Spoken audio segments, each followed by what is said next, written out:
Hey there everybody, welcome to Auto Bears, and this handsome beast is the MG HS plug-in hybrid.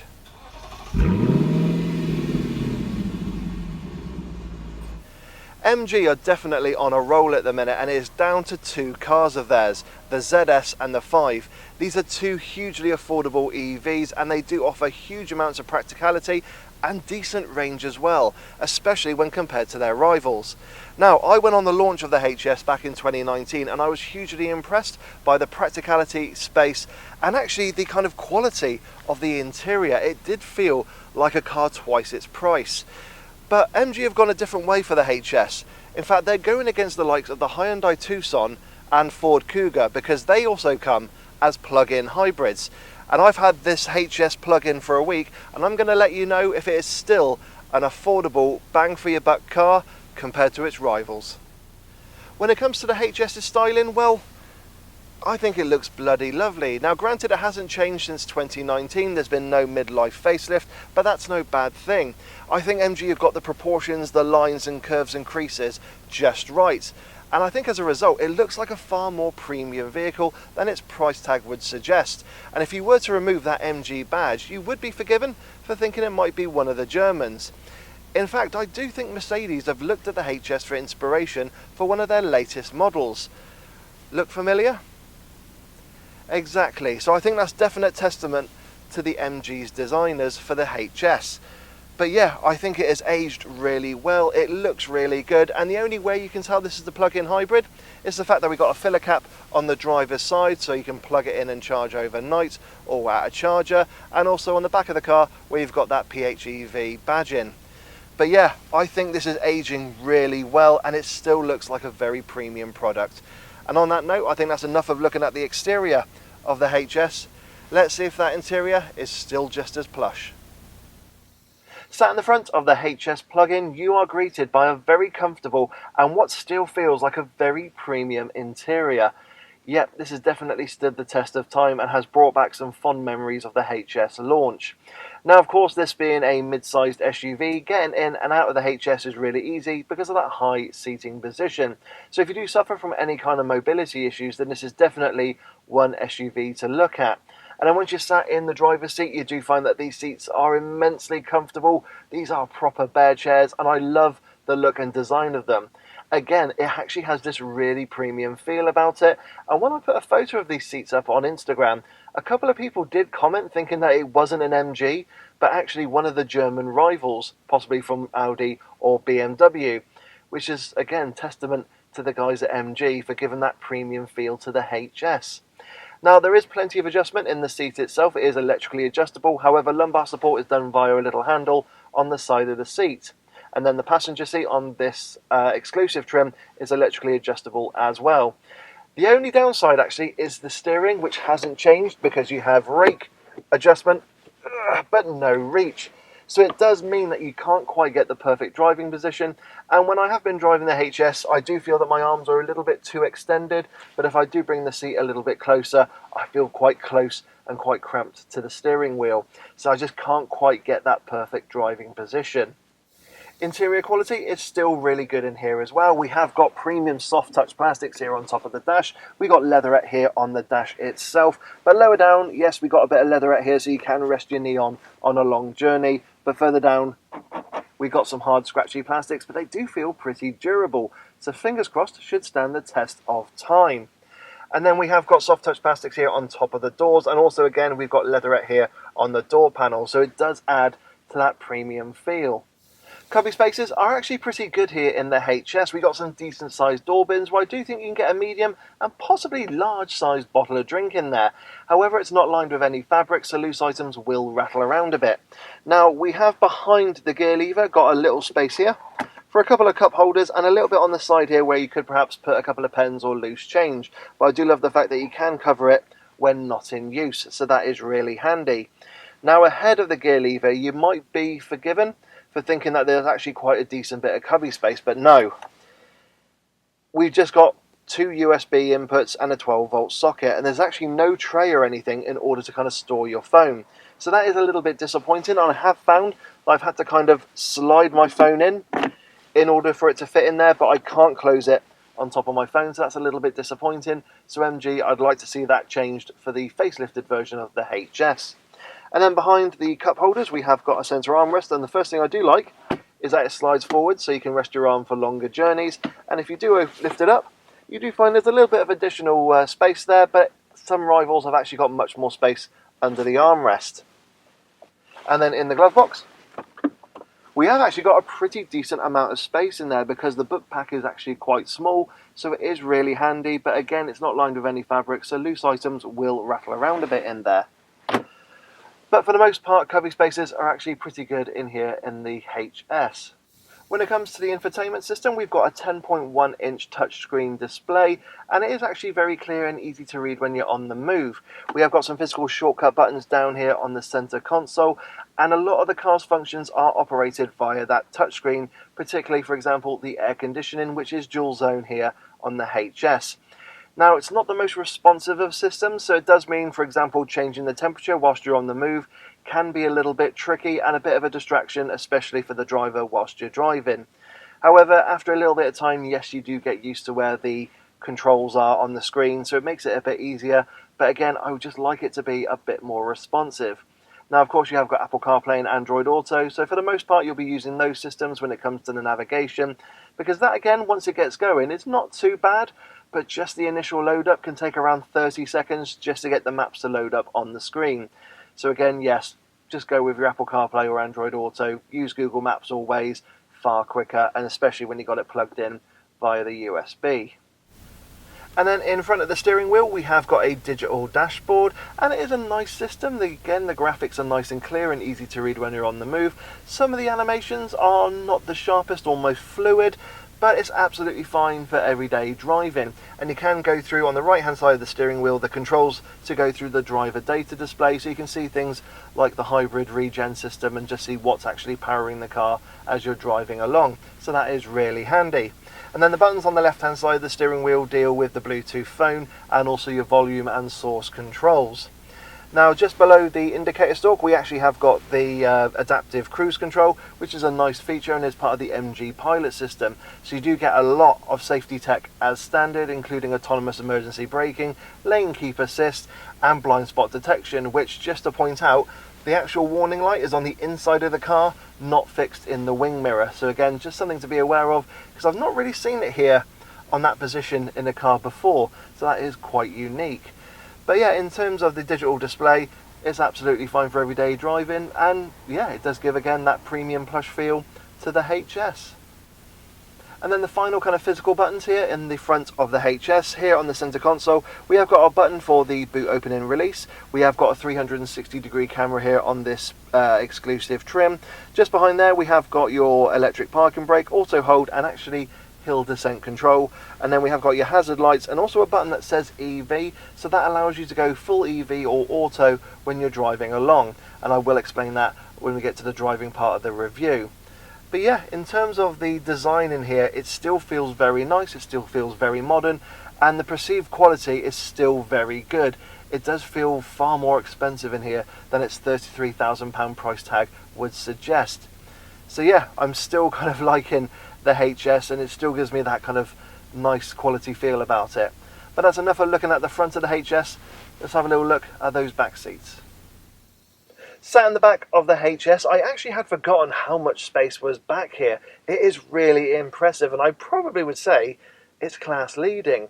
Now, that driver's seat is set to my driving position. I'm 5'7" tall and 5'7" wide, and as you can see, I've got a huge amount of knee room, and headroom is really good as well. You could definitely get 2 6-foot adults in the back of the HS, and they could easily enjoy a long journey. In fact, the seats are really comfortable, and I do love the leather that MG are using. It does feel very premium. Cubby spaces are pretty good back here as well. We've got some decent sized door pockets. We can get a medium sized bottle of drink in there. Again, they're not lined with fabric, so loose items will rattle around a bit. We have got our aeroplane style pockets on the backs of the front seats, but I do love the fact that they're actually like boards, so if you do put a magazine in there, it's not going anywhere. And then we have got your armrest, which comes down, and what I love is that we've got a button to open up the cup holders and another button for a bit of additional space there just behind them. It's been a long time since I've seen something like this in a car less than £40,000, which is really surprising, and again just adds to that premium feel in the HS. Now, it's not devoid of features either. We have got a couple of air vents here and 2 USB charging inputs, so kids back here can charge their mobile devices. Speaking of kids, we have got ISOFIX supports on the outer seats, and because of the fact that there's no plastic covers, it should make it easy to affix a child seat, and because of the space back here, you could probably stick a rear-facing child seat with no issues whatsoever, so that is a positive. Also, the windows are really huge, they allow a lot of light in, and they do open all the way down, which is a nice bonus. Just in general, the HS feels really airy sat in the back because we also got that sunroof, and even the windows in the C-pillars do just aid to that airy, spacious feel in the HS.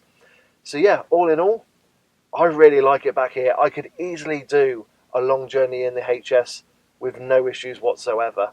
And I actually think you could, at a push, get 3 adults back here for a short journey. Hopefully not as wide as me, because that would be, you know, very unlucky for them. But yeah, 3 adults for a short journey is definitely possible. But yeah, very impressed with the back of the HS, and I think that's enough of sitting here. Let's see what it's like in the boot. Opening the boot on the HS presents you with 448 litres of space. Now, that's not class leading, but it is actually a decent amount of boot capacity. And what I like as well is that we've got no load lip, and it is a nice wide square loading area, so it does make it easy to load large bulky items into the back of your HS. Now, because this is a plug-in, that does mean we've got some underfloor storage, which is enough for your 2 cables. We have got a 3-pin and a Type 2. However, that's about it. Because of the fact that we've got the battery underneath there, it does take up a bit of additional space. Now, when it comes to additional features, there aren't any. We've got no tethering hooks, we've got no 12-volt socket. The only real blessing we've got is that if you do put the rear seats down, is that you get a completely flat load area. Unfortunately, you don't even get anywhere to put the tonneau cover, so if you are going to load any large bulky items, you're going to have to leave it at home. But other than that, yeah, that's basically it when it comes to the boot capacity of the HS. It's not the best, but it's not the worst. I just wish it had a couple of features like a 12-volt socket and some tethering hooks, and at least that way it's a bit more competitive with some of its rivals. But as I said, you do get a completely flat load area when you put those seats down. So yeah, it's not too bad in the back of the HS. This is a little bit of a weak area, but still it's huge value for money. And I think that's enough of looking at the practicality side of the HS. Let's take it for a drive. Once you get driving in the HS plug-in, first impressions are really good. Now, it doesn't set off in full EV mode. You do have the engine start up, and it's kind of letting the engine warm up before it allows you to go into full EV mode. And when it does, it's really lovely and refined. However, even with the engine going, it still feels like a nice car to drive. Now, visibility is really good as well. So you've got that high seating position, so you've got a commanding view of the road ahead. Now, the A-pillars are quite thick, but we have got blind spot monitoring and huge wing mirrors, which do aid with all-round visibility. Then, if I look over my shoulder, I actually find that there's not the thickest of C-pillars, so it does mean that all-round visibility is really good. And actually, rear visibility out of the back of the HS is very good as well. So yeah, in terms of kind of everyday driving, safety and visibility, it's really positive, and it's really easy to park because you've got things like parking sensors and a 360-degree camera. But yeah, going in for a hybrid version of the HS, it's really nice. It has all the positive attributes of having a plug-in hybrid and not really many of the negatives. Well, not so far anyway. Now, there are 2 trim levels available in the HS range. There's the entry-level Excite and the top-of-the-range Exclusive, which is what I've got here. And it's a no-brainer, really. Just go for the Exclusive, pay the extra couple of grand, and just get all the toys and bells and whistles that come as standard. I think really the only thing you pay for extra is the metallic paint. And for 33 grand, you do get an awful lot of car for your money, especially as a plug-in hybrid compared to rivals like the Hyundai Tucson and also the Ford Kuga PHEV. Now, if you want to see my reviews of those 2 cars, then I'll put the links in the description. So yeah, that would be my pick of the range. Go for the Exclusive, get all the toys, all the bells and whistles, and just, yeah, enjoy it. Because it is actually really plush, and it feels much more plush than that 33 grand would suggest. So when it comes to powering the HS, it's really easy. There's just one engine and one hybrid system available. So the engine up front is a 1.5 litre turbocharged 4-cylinder petrol engine, and in conjunction with a 16.6 kilowatt hour battery, it does mean you've got around 256 brake horsepower, and 0 to 60 takes around 6.9 seconds, and it does feel pretty brisk. Now, when it comes to the kind of EV side of things, MG say I should get about 32 miles of range purely driving on the battery alone. And I do believe them. In fact, you can get a little bit more if you're driving around town. MG say around 43 miles, which is really impressive. But I have found, in terms of the miles per gallon, it's a little bit of wishful thinking, because MG claim I should get around 155 mpg with the HS PHEV. Now, what I have found is, having the car in auto mode or auto hybrid mode, I can get around 50 to 60 mpg, which I think is fairly respectable. But what I've also found is that if I drive around and I deliberately myself kind of pick between the hybrid system and going full EV, you can increase that. And the best I've managed to get out of the HS on a pretty decent drive actually around town and such is around 95 mpg. So it is doable. I've not quite managed to crack those three figures, but 95, yeah, I was very impressed with. And what I found is, as I'm driving around, just kind of switching between auto and EV, and then just allowing the kind of MPG to go up, and then I allow the engine to kick in and the MPG starts to fall down. And you're just kind of picking the best of both worlds as you're driving along. Now, granted, it's not the most relaxing thing to do, because you're constantly kind of, pressing that button and allowing the car to chop and change. But, you know what? I'm actually impressed with that. So that's my little tip if you do decide to go for a HS plug-in. Now, as well, there's actually a 10-speed automatic, but it's split into two sections. So the engine up front has a 6-speed auto, and then there's like an ECU system with the hybrid system, which adds an extra 4 gears, so it makes 10 altogether. And for the most part, it's absolutely fine. It changes through these gears nice and seamlessly. You can hear them, but sometimes if you're not quite assertive with your right foot, you can feel it hesitating, and you can kind of feel like a drop in power, like the gears are kind of lowering down, so you don't have that sudden urge to just kind of keep on going. But it's only a minor quibble that I've experienced in the HS, and just kind of, again, driving around for everyday driving, you'll have no issues with it. Now, when you're in full EV mode, it is lovely and relaxing. The only real intrusions into the cabin is a little bit of road noise and perhaps a little bit of wind noise from the wing mirrors, but that's about it. Now, even if you do put it into full EV mode, if you do put your foot down, it will just change into auto mode. So just something to be aware of. If you want to drive around in EV, you've got to be really careful with your right foot. It does not like it when you put your foot down to accelerate. And in full EV mode, you'll definitely not hit 60 in 6.9 seconds. I'm probably going to say maybe 12, but again, you've got to do that kind of sedate driving in order to kind of get the full potential of that EV mode. But again, everyday driving, you'll have no issues for it if you drive in a relaxed manner. And of course, being that kind of SUV, yeah, it doesn't kind of make you want to drive in a sporty fashion. It makes you want to drive in a very frugal one. So what's the ride and handling like in the HS? Well, ride-wise, it feels very familiar to the first time I drove the HS back at its launch in 2019.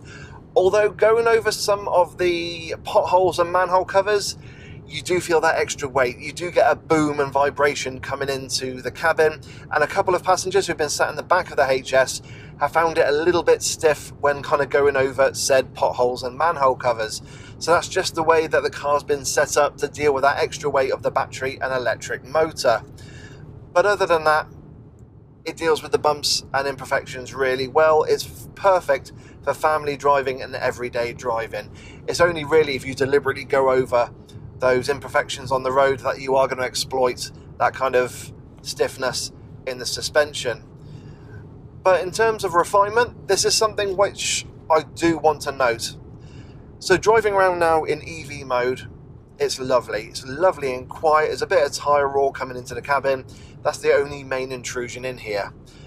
But when the engine kicks in, and sometimes it does suddenly, it can sound quite coarse. A little bit more than I was expecting for that kind of engine. But the thing that kind of ruins the refinement for me is my right foot. I get a lot of vibration coming through the accelerator pedal. And that's not something I experienced when I drove the full petrol version of the HS a couple of years ago.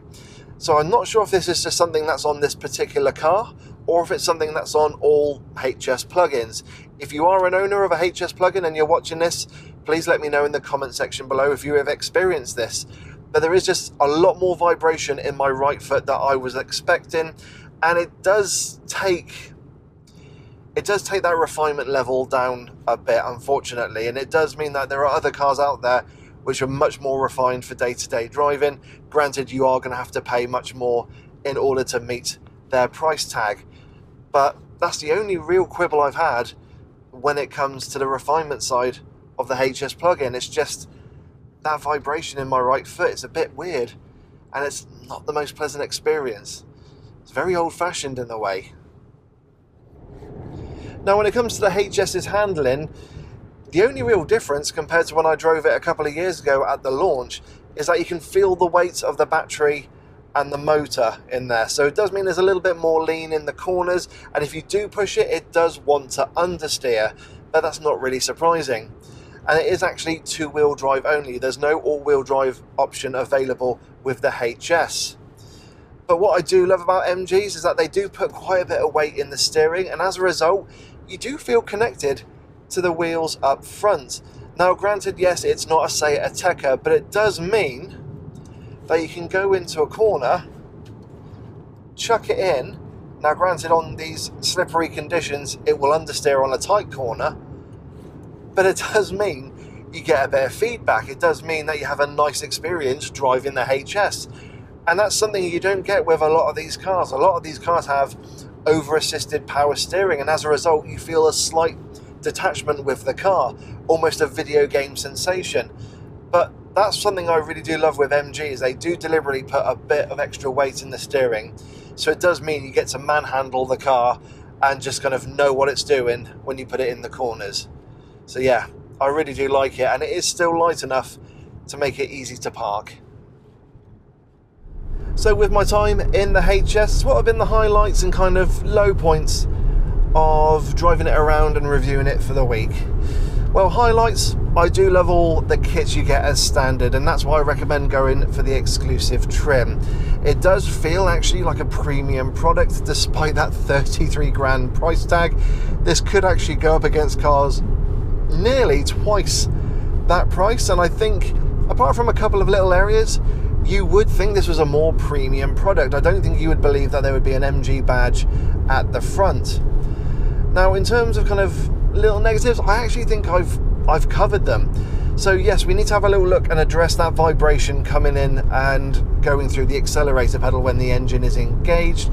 We need to look at the responsiveness of the infotainment system, and I think as well just kind of get the animations on the digital dash just a little bit crisper, and that way it'll be absolutely fine. I think that way you've got yourself a really great all-round hybrid SUV. So yeah, there's not too many complaints I've got really. I mean, the range is actually really good driving in EV mode by itself. It doesn't take too long to charge, but yeah, in terms of actual kind of niggles and stuff with the HS, there aren't too many of them. So what are my thoughts on the HS plug-in hybrid? Well, I'm actually really impressed with it. Now, for a lot of people, probably hearing 33 grand will sound quite expensive, but if you compare it to its rivals, it's actually a bargain. I mean, looking at something like the Hyundai Tucson, which I personally think is one of the best family SUVs you can buy, you're looking at close to £40,000 for the plug-in hybrid. Same again for the Ford Kuga. So MG are really sticking by this value for money ethos, and I'm really proud of them for doing that. And I think going the way of a plug-in hybrid for this type of SUV was the right thing to do, because possibly as a full EV, going by what's happened with the ZS, we could be looking at closer to 40 grand for this car. And although it is a medium-sized SUV, kind of the same size as an Audi Q5, etc., it's not as practical as some of those rivals. So I'm kind of glad that MG have gone the way of the plug-in rather than the full EV. Now, yes, it's not perfect. We have got to look at the infotainment system and that vibration coming through my right foot. But other than that, I think they've done a really good job with it. I think as an all-round family, frugal family SUV, MG have hit the nail on the head. It's got a very plush interior. I do remember how much I really liked this when I went on the launch of the HS a couple of years ago, and they just seem to have kind of added another string to their bow by making it a plug-in hybrid. And also, yeah, you've got a 7-year manufacturer's warranty, which is something not many other manufacturers can offer. So that, again, being class leading, is definitely a highlight on the HS. But if you're in doubts about the HS, and hopefully that vibration is just something kind of isolated to this car, go for a test drive, see what it's like. And if you don't really want to go to 33 grand for a plug-in, then just go for a normal petrol version. Still a very lovely car and a lot less expensive. So everyone, I hope you've enjoyed my review of the MG HS PHEV. Of course, don't forget to like, don't forget to subscribe and hit that bell notifications icon to let you know when I, Dave the Auto Bear, bring out a new video. If you've got any questions about the HS plug-in and my time with it, please put them down in the comments section below. Of course, I'm on Facebook, Instagram and Twitter, and I always advise you to follow me on there for additional content, including live videos and still images of the cars I'm reviewing. But yeah, I've been really impressed with this HS plug-in. Yes, it is flawed, but in terms of value for money, you just can't beat it. That's something that MG do very well. Now guys, I hope you're all staying safe. I hope you're washing your hands, maintaining your social distancing and wearing a mask, and I will catch you all in the next video. So take care and goodbye.